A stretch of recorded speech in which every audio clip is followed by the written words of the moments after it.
সব গোপন তথ্য ফাঁস। ওসমান হাদী হত্যায় শুধু ফয়সাল নয়, সরাসরি জড়িত মির্জা আব্বাস ও সেনাপ্রধান।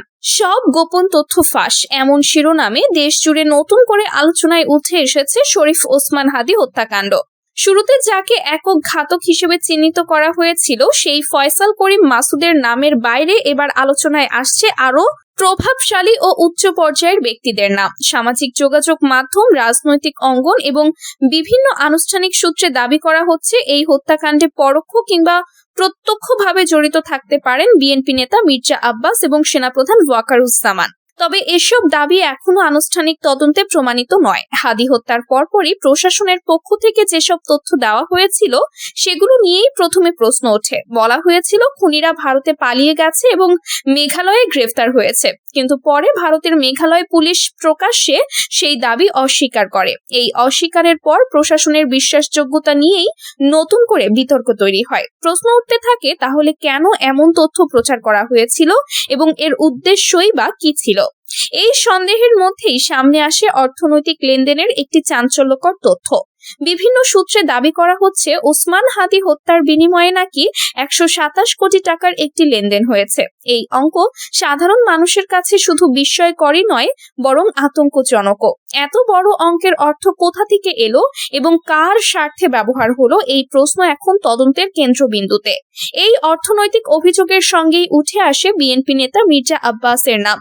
কারণ হিসেবে বলা হচ্ছে ওসমান হাদী এবং মির্জা আব্বাস একই নির্বাচনী এলাকার রাজনৈতিক প্রতিদ্বন্দ্বী ছিলেন। রাজনৈতিক বিশ্লেষকদের একাংশের মতে হাদী রাজনীতিতে সক্রিয় থাকলে এই আসনে ক্ষমতার সমীকরণ বদলে যেতে পারত।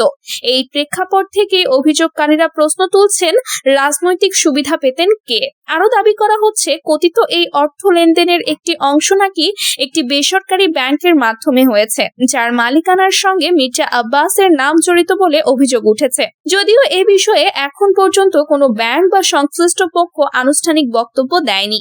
এই পর্যায়ে এসে বিতর্ক আরো সংবেদনশীল রূপ নেয় যখন সামাজিক যোগাযোগ মাধ্যমে সেনাপ্রধান ওয়াকারুজ্জামানের নামও আলোচনায় আসে। কিছু পোস্ট ও আলোচনায় দাবি করা হচ্ছে প্রশাসনিক স্তরে তদন্তের গতি কমে যাওয়ার পেছনে নাকি উচ্চ পর্যায়ের চাপ রয়েছে। তবে এসব দাবির পক্ষে কোনো প্রামাণ্য নথি বা সরকারি স্বীকৃতি নেই। সেনাবাহিনী বা সেনাপ্রধানের পক্ষ থেকেও এ বিষয়ে কোনো আনুষ্ঠানিক মন্তব্য এখনো আসেনি। তদন্তের গতি কমে যাওয়ার অভিযোগ কিন্তু নতুন নয়। হাদী হত্যার শুরুতে যেভাবে পুলিশ, গোয়েন্দা সংস্থা এবং গণমাধ্যম সক্রিয় ছিল, সময় গড়ানোর সঙ্গে সঙ্গে সেই তৎপরতা অনেকটাই স্মিত হয়ে পড়ে। মূলধারার সংবাদ মাধ্যমেও এই হত্যাকাণ্ড নিয়ে আলোচনা কমে যায়, যা সাধারণ মানুষের মধ্যে নতুন করে সন্দেহ তৈরি করে। এই নীরবতার বিরুদ্ধে সবচেয়ে বড় প্রতিক্রিয়া আসে প্রবাসী বাংলাদেশিদের কাছ থেকে। তারা প্রকাশ্যে ঘোষণা দেন, হাদী হত্যার সুষ্ঠু বিচার না হলে তারা রেমিটেন্স পাঠানো বন্ধ করবেন।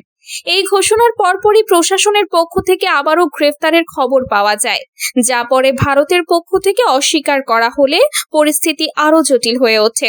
এখন জনমনে একাধিক প্রশ্ন একসঙ্গে ঘুরছে। খুনি ফয়সাল কি সত্যিই একা এই হত্যাকাণ্ড ঘটিয়েছে, নাকি সে কেবল একজন ব্যবহারকারী?